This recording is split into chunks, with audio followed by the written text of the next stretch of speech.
Hey everyone, it's your girl China J, and welcome back to my channel China Speaks Here. And I want to thank everyone that's joining us here today for the very first time. Welcome, welcome, welcome. Thank you for joining us. Make sure to hit that subscribe button and to turn on your notifications by hitting that bell icon in your top right hand corner, if I remember correctly. So as many of you guys know, I am celebrating my 1 month lockiversary thing. I want to focus on 3 main aspects: the method I use to lock my hair, then we're gonna do a quick little product review. What have I been using to keep my hair nice and healthy? What have I been using to make it grow, make it lock faster, all that good stuff. And then we're gonna follow it off with the feels. You know I can't leave you guys without telling you how I feel, so let's get started. So in regards to method, I actually cultivated these in a salon. I didn't do them myself like the first time I started with 2-strand twists. I just ran into a lot of problems with that method, so that kind of motivated me to seek professional help. If you are a newbie like I was, do not hesitate to do that at all, guys. There's no shame behind it. I went to Natural Roots Hair Care here on Long Island. I will have their services, their website linked down below. My lady, my beautiful loctician Princess, hooked me up. We started off by backcombing and doing a slight interlocking down the shaft of my hair, which is the softest part and the most difficult part to get to tangle. And then at the root, we did a light palm rolling with some products. I sat under the dryer for maybe an hour because, you know, I don't know about you, but I hate the dryer. I just don't like how it feels. It's mad hot under there. It just seems like a drag. But this was actually short, sweet, and to the point. I just want to say shout out to her because Princess really held it down. Such great service, such a great atmosphere. Just seeing like Black women talk about hair, talk about just relationships and all, you know, like typical salon talk. It was really an experience that I want everyone to have. So definitely if you're thinking about getting your hair locked and you're in the immediate Long Island area, check out your girls. Tell them that China sent you. No, I'm not getting paid to say this. So here's some pros and cons. Number 1 pro, I walked out of the salon looking like I was cultivating locks. Just to do a quick comparison between this method and the one that I chose previously, my hair just looked weird. Like, it just looked like it wasn't doing anything. People were confused. I was confused. I don't think it was really resembling the journey that I was undergoing. So this method definitely does do that. I looked in the mirror. I was like, you know what? These are starting to look like locks. Like, I really feel that I am doing exactly what I set out to do. 2, my girls with soft textures, confused textures. We have the ancestors in the back. We have God knows what in the front. This method is perfect for you. It gives your hair a better opportunity to grip together and to lock without forcing it, causing it any tension. It literally just makes your hair shafts hug each other and sit in a position that gives it the best opportunity to lock. Pro number 3. Because it has structure, you can do those struggle styles. And by struggle style, I mean, hey, I woke up this morning, I didn't sleep with my bonnet on, I don't know what's going on my head. Let me just place it upward and do like a little high pony, low back type of situation without it unraveling. So I think every pro comes from a base foundation of it does not unravel like it would with a comb coil or like a 2-strand twist. When it did start to unravel, like I have some pieces and I will show you right now, like so. It's kind of hard to put it back in place because I don't have the tools that were used on me right now. So they're not readily accessible. So that's con number 1. Unraveling means extra maintenance, like professional level maintenance. Con 2, I think this is more so a texture problem than a method problem, but I'm still going to share it with you guys. I believe I have high porosity hair, meaning it absorbs a lot of moisture, whether it be spraying from a spritz bottle or just walking outside. My hair swells up, it feels soggy, and I think that's just a reminder to myself that I'm not as far into this journey as it looks. I think that's more so, like I said, a texture issue.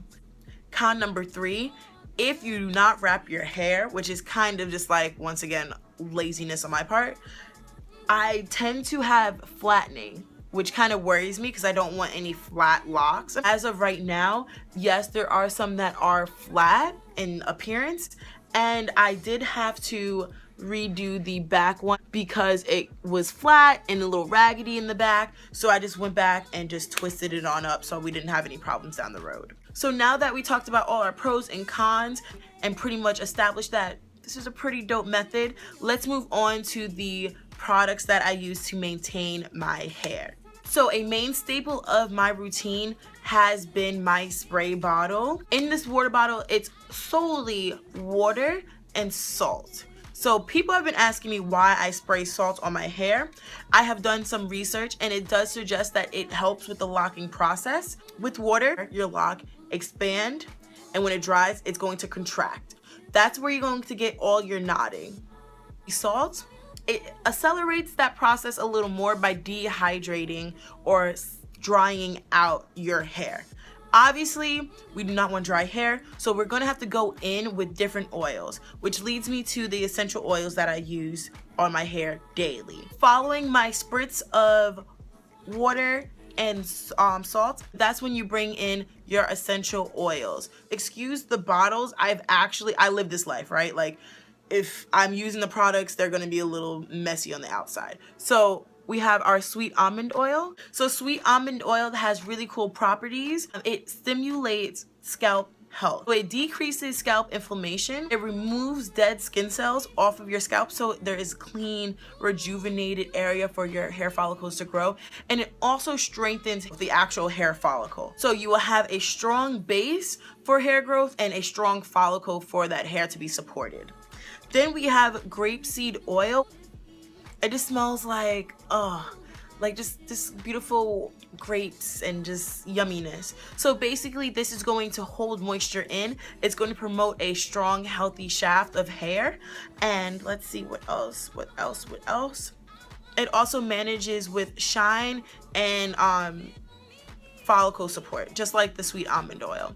And as a general moisturizer, I've been using, I feel like everyone uses this, coconut oil. I just feel like you have to have this. I think these are just good oils to carry around. They're good for your skin, they're good for your hair, and they're just staples in a healthy, holistic beauty regimen. Last but not least, a silk scarf, a satin scarf. I am the main offender of this rule. I break it on a constant basis, and that is wrapping up your hair at night.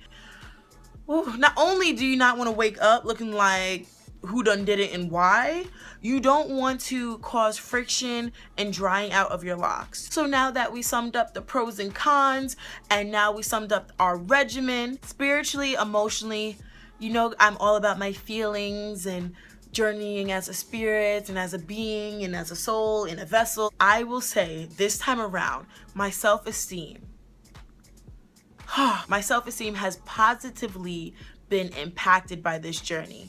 I always mentioned this sense of anxiety, inferiority when it comes to my hair, and I haven't experienced that so far in this journey. Not saying that everything has been a bunch of like walks in the parks and daisies and bunnies and kisses and sunflowers. No, there have been people that have said some mean comments, whether it be calling me little Kodak at work or any other type of weird racially charged microaggression. I have not been fazed at all. Like, I hear it, I know exactly where it's coming from, exactly what it means, and I place it exactly where it belongs, in the freaking trash, because this is my journey, this is my hair. I'm gonna do what I want with it, and quite honestly, I haven't felt beautiful like this in a while. I feel free, I feel natural, I feel beautiful, and I'm not saying it in a way to brag or make it seem like it's easy. I'm saying it because it's possible. Spiritually, I've been very conscious of what I put into my body because I know it's going to be with me for the rest of my life. So whatever I'm ingesting into my body, I am building the woman that I will carry onward with for the rest of my existence. When I think of it that way, I take more pride in what I put on my hair, how I treat my hair, what I put into my body. It builds a sense of pride in oneself, pride in one's being, and that ultimately results in healthy self-esteem. You're not comparing yourself, your hair, your journey to anybody else but yourself. How can I outdo myself from the day before? How can I be more kind, more gentle, more caring, more nurturing to my hair than I was the day before? Answer those questions and then act on it. And you will see that as your hair grows, so would you as a spirit and as a soul and as a being. That's pretty much it on the feelings. So we went over the pros and cons. We went over the products used, and we went over my feelings, because I can't ever leave you guys without telling you how I feel about the world around me and myself and my place in that world and all that mushy, gushy, hippy dippy spiritual stuff that I kind of want to dive deeper into. You guys let me know how you feel about that. Remember that all the products, every single little thing that I have mentioned will be in the description box. Also, make sure to follow my social media. I am China Speaks Here on all social media platforms. I also hope that you enjoyed the information and the content. Let your girl know how you feel. Let me know how your journeys are going. I really want to connect and build a microcosm of the lock community on this channel. So make sure to comment and interact in the comment section, okay? Love you guys. Stay blessed. Stay black if you're black. Stay up, stay positive, and stay beautiful, because you guys all are. Love you guys, and I'll see you next month or next week.